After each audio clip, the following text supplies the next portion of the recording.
Valentine day কেন পালন করব চলুন দেখে নেওয়া যাক আজকের ভিডিওর মাধ্যমে। আমি অল ইন 128 চ্যানেল থেকে তন্ময়, চ্যানেলটিকে সাবস্ক্রাইব করতে ভুলবেন না। চলুন শুরু করা যাক।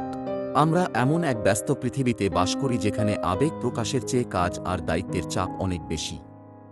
এই যান্ত্রিক জীবনে ভ্যালেন্টাইন্স উইক বা ভালোবাসার সপ্তাহ কেবল একটি উৎসব নয়, বরং এটি আমাদের সম্পর্কের ধুলো ঝেড়ে নতুন করে প্রাণ দেওয়ার একটি সুযোগ, এক কৃতজ্ঞতা প্রকাশের একটি মাধ্যম।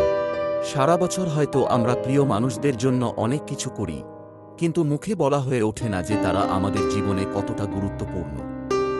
এই 7টি দিন আমাদের সেই সুযোগ করে দেয়।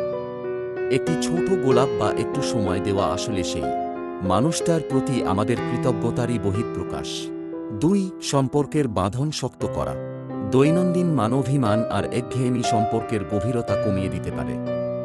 ভ্যালেন্টাইন্স উইকের ছোট ছোট উদযাপনগুলো সম্পর্কের সেই পুরনো জাদুকে ফিরিয়ে আনে। এটি মনে করিয়ে দেয় যে জীবনের কঠিন লড়াইয়ে আমরা একা নই, পাশে কেউ একজন আছে। 3.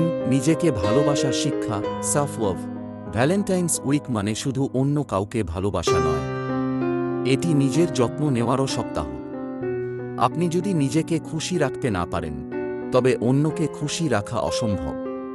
তাই নিজেকে সময় দেওয়া, নিজের ছোট ছোট শখ পূরণ করাও এই উদযাপনের অংশ হওয়া উচিত। 4. পজিটিভিটি ছড়িয়ে দেওয়া। চারপাশে যখন নেতিবাচকতা আর অস্থিরতা, তখন ভালোবাসা শব্দটি আমাদের মনে শান্তি আনে। এই সপ্তাহটি আমাদের শেখায় কিভাবে মানুষের প্রতি সদয় হতে হয় এবং কিভাবে ছোট ছোট মুহূর্তের মধ্যে আনন্দ খুঁজে নিতে হয়। মোটিভেশনাল বার্তা ভিডিওর শেষের জন্য। ভালোবাসা মানে শুধু বছরে একদিন উপহার দেওয়া নয়, ভালোবাসা মানে বছরের 365 দিন একে অপরের ওপর বিশ্বাস রাখা।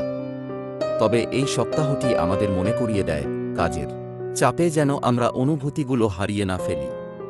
তাই এই ভ্যালেন্টাইন্স উইকে দামি উপহারের চেয়ে বেশি সময় আর মর্যাদা উপহার দিন। কারণ সময় ফুরিয়ে যায়, কিন্তু সুন্দর স্মৃতিগুলো থেকে যায় আজীবন।